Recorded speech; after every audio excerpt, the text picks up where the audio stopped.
Threatens a man's cat. More importantly, who is the rat that told Castor about the book? All I know is Cosima told us to sit tight. Yeah, but what for? Why?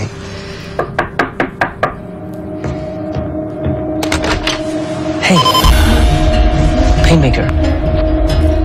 Rune Wars? Scott's board game buddy. He said to give you this. Thanks.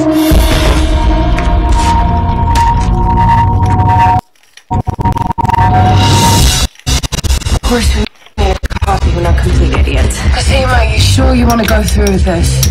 Delphine may never forgive you. I think it's a little late for that. I will keep her busy. You get ready to take care of Rachel.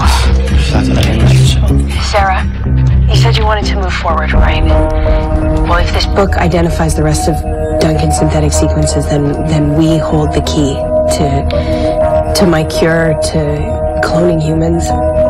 Us, not them.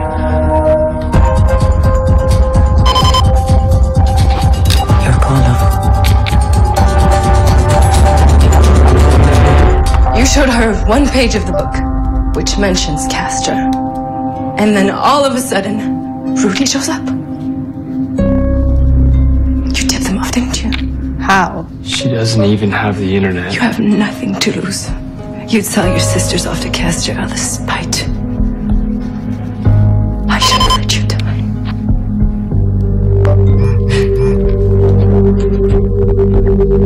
It's Cosima. She wants to talk. Come on.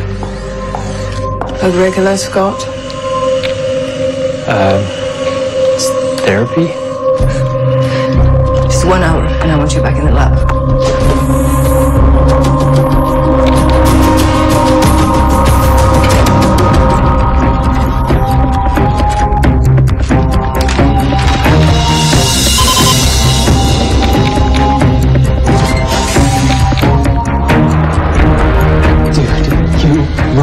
It's like your game life is overtaking your real life. I think it's more the other way around. Rachel, Hell Wizard, Rachel. Hey, I shut down 4 cameras, which is so cool. Just make sure you stick to the security grid. Thanks. Can we go faster? This is top speed. There's a handy van on P6, public parking near the smoker zone. It's gassed up and good to go. Do it.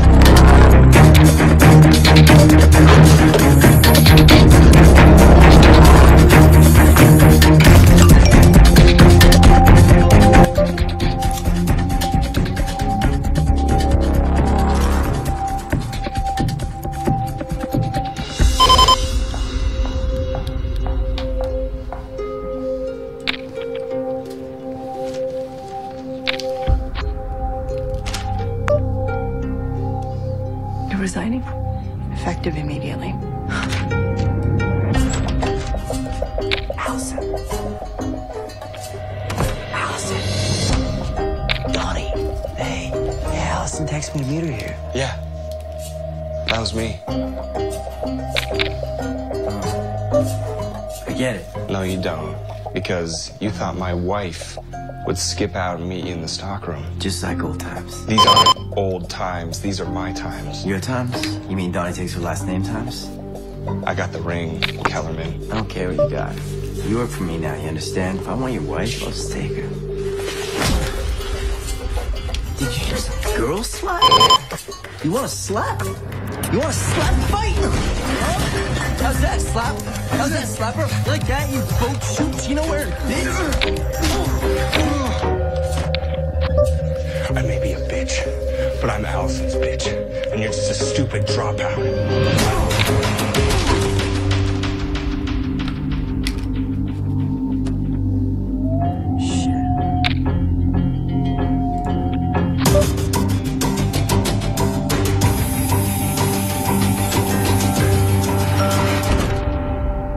You don't like us. In here you have access, you have control. Out there, what? You're just another subject. But worse. What could be worse than this? You're self-aware.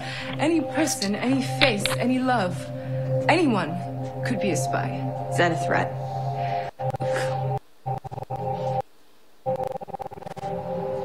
I'm talking about God, this doesn't have anything to do with Shay. maybe. But how are you gonna know without me? Delphine, if you're not gonna be with me, if you're not gonna switch sides, let me go. Careful, she's delicate. Yeah, delicate like a spot is why Bomb you right, children. Well done, Scott. Will you look who's back? Hello, Sarah.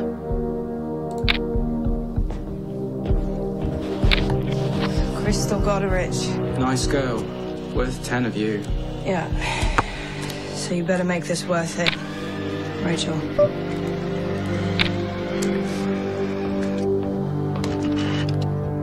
We're gonna translate that cover to cover, or else we send you back to Delphine. Thank you.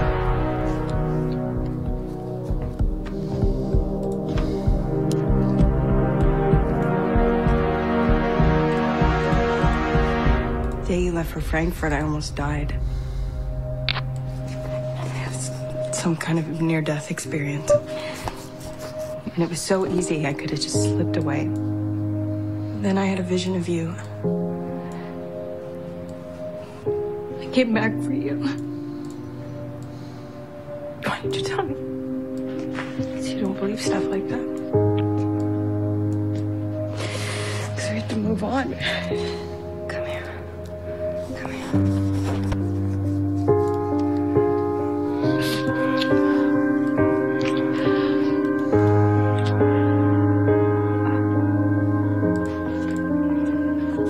I'm sorry.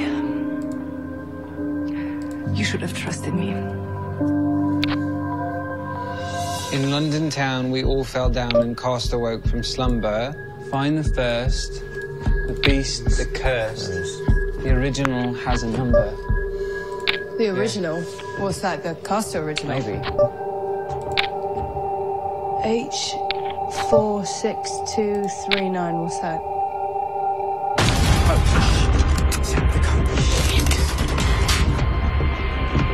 Not wise, Mrs. Sadler.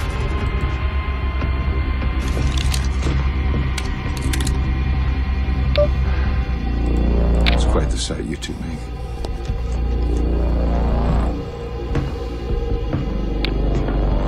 Think. to raise any false hopes, but Delphine knew you had a copy. My book. My father. Rachel!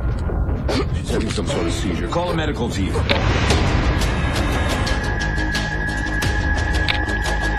Neelan, you assured me she could handle them moving her. Sorry, I thought she could. Here's the copy. There's no use without her. She's the only one who can read it. Please, I have to get her to surgery.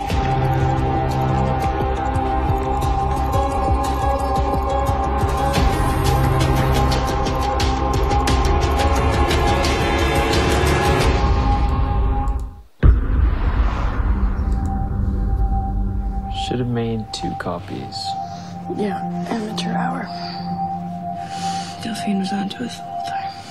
The stress was too much for her. She suffered an acute intracranial bleed, induced a coma to control the swelling, but she may never recover. My apologies. Get back to your patient.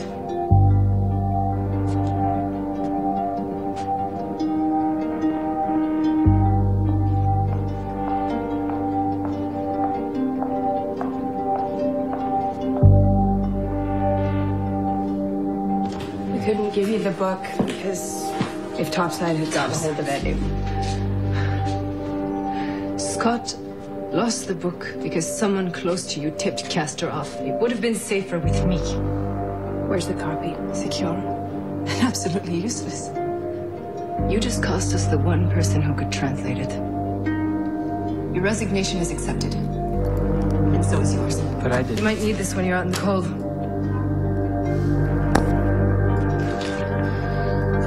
Security was...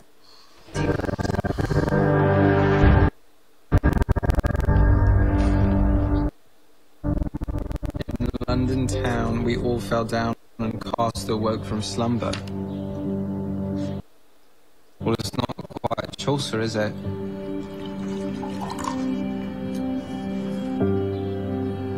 London. What do you mean? Well, the bit Rachel translated, it points to London. It's her best lead.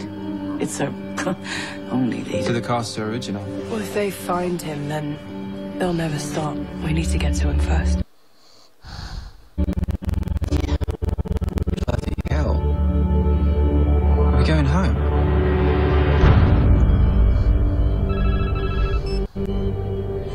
Hello. Dr. Nealon. Rachel. I trust you had a pleasant journey abroad. You did well. Dr. Cormier has no idea you're gone. Neither has Sarah. You played them perfectly. Take care of Crystal. Oh, she's in good hands. As are you. You'll wake up with a perfectly matched prosthetic eye. You'll be your old self in the mirror again. Es ist Zeit anzufangen, Scottish. Danke, Doktor.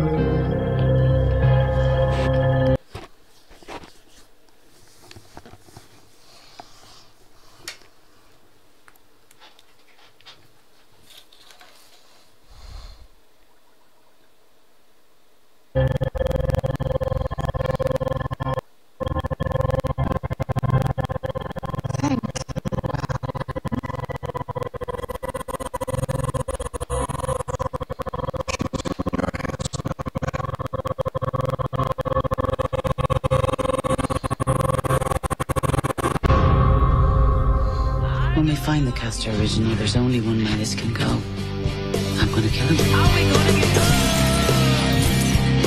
How much time do I have? Are we gonna stay on the floor? Now you come to me because now you believe your girlfriend is a mole for Castor.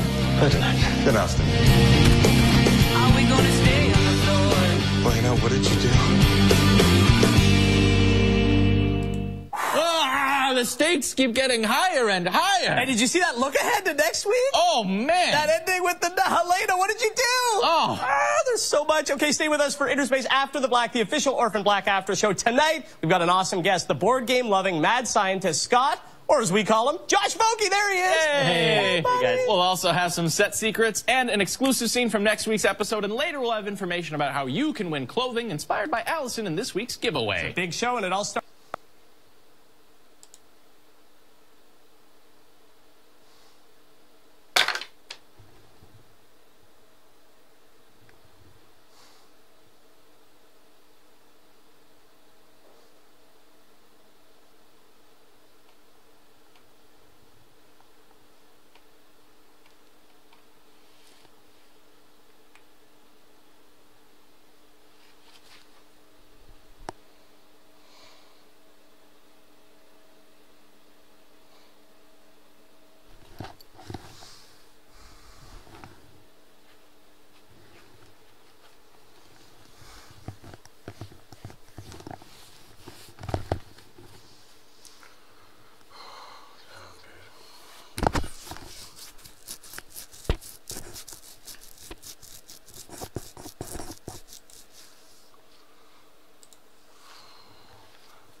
No way, I'll get a shower in the morning, Wolf.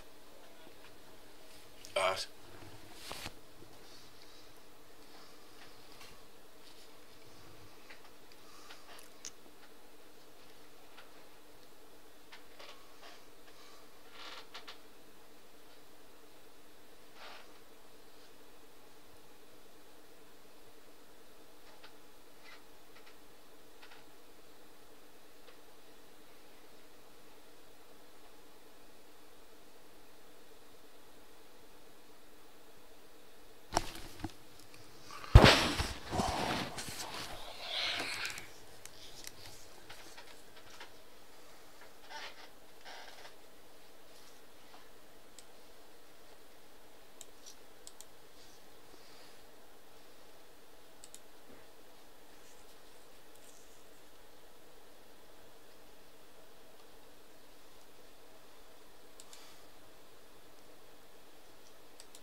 On this episode of Hillbilly Blood, the boys are helping Cowboy and Bertha for a church fundraiser.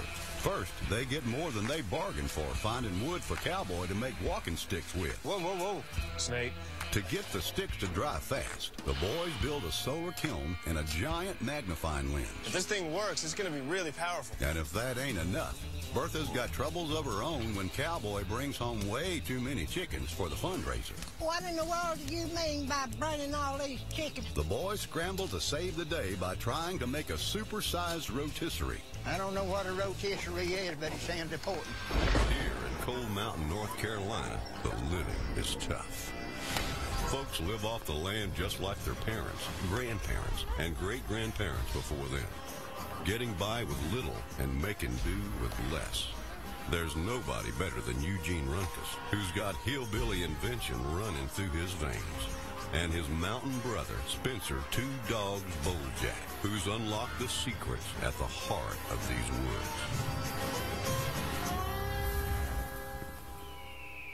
woods. Up on Cold Mountain, helping out your neighbors is just the way things are done. Spencer and Eugene are heading over to their old pal Cowboy, who's been hunting the holler trying to find them. Hey, boys. I've been trying to get a hold of you boys 2 or 3 days. Well, what you into, Cowboy? Well, I tell you what, men. Little woman here, Bertha, we've been trying to work on the church generation fund. Yeah, that's good. Where they're trying to make some money. Bertha's going to do some cooking, ain't you, honey?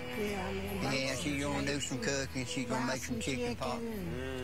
Well, see, I ain't able to get out and do much, but I can sit around and whittle. Yeah. Now, I want you boys there try to go to the woods and try to get me some walking sticks. Cowboy and Bertha always do a lot to help the local church fundraiser, and that's an important thing because it supplies food to the community kitchen that helps homeless people around here. And Bertha cooks, and Cowboy makes crafts to sell for the fundraiser, and specifically he makes walking sticks. Folks up here have been whittling for generations. Old-timers use a pocket knife to hand-carve things like walking sticks. Walking sticks have been used around these parts not just as a cane, but also to conceal illicit items like blades and flasks. Strong decorative wood like oak, mountain laurel, and corkscrew willow make for fancy walking sticks. See where that vine grows right around there? And that vine's what makes it pretty. See, anything you can find me like that, I'd appreciate it. I mean, I know where some mountain laurels growing. There's some laurel thickets over on the east side of Cold Mountain. Well, yeah, now them mountain laurels makes pretty sticks. I mean, it makes a pretty place for a bunch of snakes to grow, too. But I don't want you boys to get heat up the snakes now. We've got a few different types of snakes that are real active this time of year. Of course, you got some black and some garter snakes, but you've also got timber rattlers, and you got copperheads. The boys know that heading out into snake country unprepared is just plain foolhardy. Spencer and I need some kind of a snake repellent, and we're going to look around Cowboys and see what we can find to put something together. Hey, we just scored, man. Check this out. Yeah, that's what we need most of all. That works better than anything. This looks like kitty litter. You know what we could do is take the mothballs and the kitty litter and throw some of that dust right there. It looks like it might be sulfur. You'll have to smell it and see. And we can make a powder. So we've got a powder repellent, and then we can also make some sort of a spray oil out of this stuff. While not scientifically proven, mountain folk have been making snake repellent out of common household ingredients for years. The boys make a dry repellent with mothballs, kitty litter, cinnamon, and sulfur. Then Eugene mixes up the clove oil, moonshine, and snake repellent powder into a spray form to fend off any approaching snakes. Oh, God, that stuff stinks. Yeah, strong stuff, huh? I think we're ready to go, brother. Let's head up on the mountain. All right, let's do it. Armed with 2 types of snake repellent, the boys head off to help Cowboy. I don't want to let Cowboy down. This is a really good cause. I'd like to help him raise a little money. That church has been taking care of homeless people around here for a long time. And these days, there's a lot of people that need some help. Yeah, we got to help take care of them. Man, there's some dark storm clouds over there. It looks like it's going to rain, don't it? As the boys arrive, Mother Nature rains on their parade. But Spencer and Eugene will stop at nothing to get Cowboy the wood he needs for the fundraiser. I'll have to get down in here and cut this one. Hold on, I'll come give you a hand. Eugene picks out a twisted old trunk with vines wrapping around it. Just the kind Cowboy needs for whittling. Yeah, I don't like this kind of weather, man. You can't see the snakes. You can't hear them moving. Damn, bro. I'm done. Nobody comes down here in this kind of weather to do this. Yeah, I can trade out with you, man. If you want to get down there, this knife's a little bit sharper. Despite frustration, Yeah, both. the boys press on. They'll do just about anything when it comes to helping out a neighbor. The whole mountainside's starting to come down. Well, let's get back to the truck. I don't want to get struck by lightning, man.